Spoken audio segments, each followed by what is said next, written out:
another video for you today. I don't know if you're like me and you're tired of having, outdated radio and, just like older cars, the interior ages really bad. So I'm going to give you an easy and effective way to bring your early 2000s vehicle into 2020. Stay tuned. So what we have here is a really old Jensen flip out radio. This is a screen that flips out. I'm going to take this out and I'm going to replace it with something that's going to modernize this whole interior and get it back up to date. Stay tuned. Thing to note here is this lip that's around the vents, you're going to have to take off. I'm using a file. See, this is what you need, and that's what it looks like when you take it out. So you want to file all that off because it doesn't fit in the new bezel. So just use a file or whatever and just take that material off. It's got to be flat, completely up against there. This is what you're going to want your finished product to look like. You're going to need two dimples in the middle, and you're going to want all of that lip ground off. I did it by hand so I would get a nice smooth finish because I don't want it to look like garbage. And then this will just sit right in there. And now it presses in all the way and you have your vents back. And you don't need to bolt it to this piece because you have your clips there, which will hold the vent in for you. And then you have two clips at the top, which will hold your bezel for you. So just make sure you're comfortable with grinding that down. Alright guys, so as you can see, this is all in there how it should be. I had to cut the top of the vent, like not the actual vent, but there's like a plastic piece that like encloses this, like the old radio. I just had to trim all around, widen it out. I think this will probably be enough.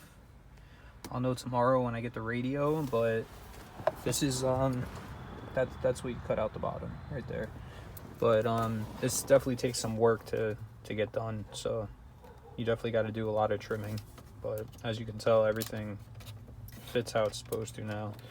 So I mean, just a little bit of trimming, a Dremel, you'll be able to get it done, that's for sure.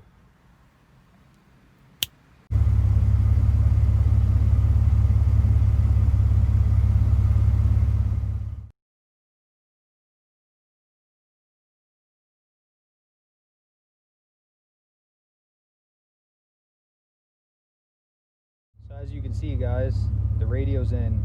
The only thing I have left is wire the backup camera.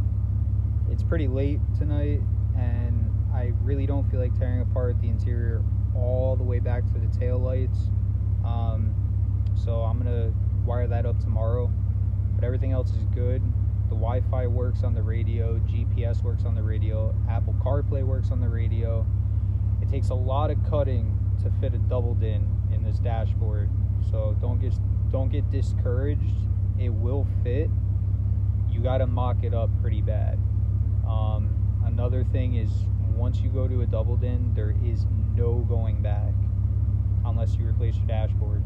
So just keep that in mind. If you don't want to cut apart your Jeep, don't go this route. For me, it's not a big deal. I mean, I don't know why I'd ever want to put a single din back in here. Now it just opened so many options for different radios, and it's just better in my opinion. But if you don't want to cut yours apart, by all means, I can understand. I really can, because it was breaking my heart when I was cutting this thing apart. But everything fits how it should, and this is the Metra kit, like the double din kit. It doesn't come with the vents. You swap those over, and you just trim a bunch in the dashboard, and the radio will eventually fit. You might have to trim more or less depending what radio you got. This is a pretty big radio, so I had to trim a lot, but it definitely will work. Don't let anyone else tell you otherwise, and just be patient and try to make your cuts complete, and you'll be all set. So until next time, peace.